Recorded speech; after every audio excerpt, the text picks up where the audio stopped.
മമ്മൂട്ടി എങ്ങനെ ഉണ്ടായിരുന്നു? മമ്മൂട്ടിക്കാരെ എനിക്ക് ഇഷ്ടപ്പെട്ട അർജുൻ അശോകന്റെ പെർഫോമൻസ് ആണ്. മമ്മൂട്ടിയുടെ കരിയറിൽ വൺ ഓഫ് ദ ബെസ്റ്റ് മൂവിയാണ്. ബാക്ക്ഗ്രൗണ്ട് സ്കോർ ഒക്കെ ഉണ്ടായിരുന്നു. ബാക്ക്ഗ്രൗണ്ട് സ്കോർ ടെക്നിക്കലി സൂപ്പറാണ്.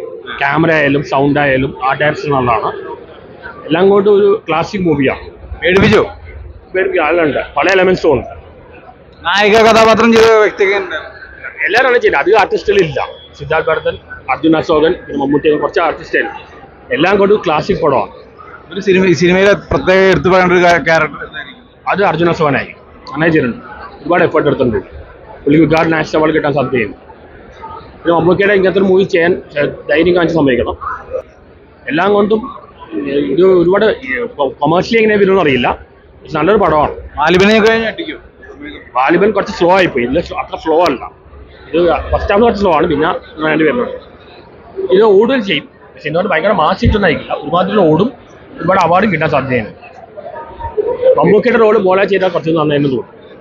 മമ്മൂട്ടി ചെയ്ത റോള് മോളെ ചെയ്തെങ്കിൽ കുറച്ച് നന്നായി. അതെന്താ? ഇങ്ങനത്തെ റോൾസ് ചെയ്യാൻ മോളെ കുറച്ച് പിടിക്കും. ഇങ്ങനത്തെ റോൾസ് ചെയ്യാൻ ഒരു തമ്പുരാണ് അങ്ങനത്തെ റോൾസ് ചെയ്യാൻ മോളെ കുറച്ച് പിടിക്കും. എല്ലാം കൊണ്ടും നല്ലൊരു മൂവിയാണ്. മലയാളം സിനിമയിൽ തന്നെ ഒരു ലാൻഡ്മാർക്ക് മൂവിയായിരുന്നു. പടത്തിന് ടിക്കറ്റ് എടുക്കാം, ധൈര്യമായിട്ട് ടിക്കറ്റ് എടുത്തോ. 100% നീതി പുലർത്തുന്ന ഒരു പടം. അത് മമ്മൂക്കയുടെ പെർഫോമൻസ്. പിന്നെ മെയിൻ കാര്യം എന്ന് പറഞ്ഞാൽ ഇതിലെ മെയിൻ ആയിട്ട് 5 ക്യാരക്ടേഴ്സ് കണ്ടുള്ളൂ. അതുകൊണ്ട് തന്നെ ഒരു വ്യത്യസ്തത തോന്നി. പിന്നെ ആ 5 ക്യാരക്ടേഴ്സിൽ 3 ക്യാരക്ടേഴ്സ് മെയിനായിട്ടും ഇത് ചെയ്യുന്നത്. അതായത് അർജുൻ അശോകൻ, മമ്മൂക്ക, പിന്നെ സിദ്ധാർത്ഥ്. അവർ 3 പേരാണ് ലീഡ് ചെയ്യുന്നത് കാര്യങ്ങൾ.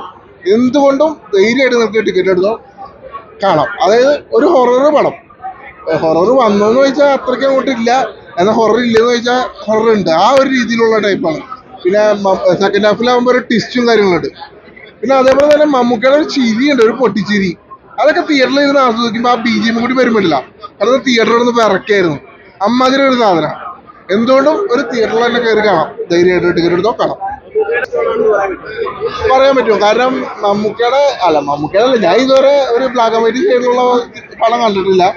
അതിനോട് നീതി പുലർത്തുന്ന രീതിയിലാണ് തോന്നുന്നത്. കാരണം മറ്റേ എല്ലാ ഫ്രെയിംസും ബ്ലാക്ക് ആൻഡ് വൈറ്റ് ടച്ച് കൊണ്ടുവന്നിട്ടുണ്ട്. അതിലൊക്കെ നല്ല